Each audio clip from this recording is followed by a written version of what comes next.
you would come in along with foundation repair because foundation repair is literally fixing the foundation. And then what chemical injection is doing is It's modifying the soil. Yeah, we don't do any type of foundation repair. We're modifying the structure of the soil. We're taking the ability away that it associates with water with the ground that causes heave.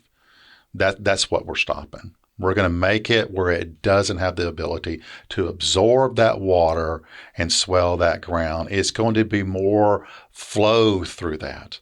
If you want to kind of visualize it that way, it doesn't isolate the ground where it goes around the injection.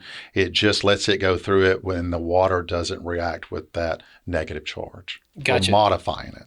So would you say that is more of a permanent solution? That is a permanent solution versus just water injection and moisture conditioning. It's a more permanent application.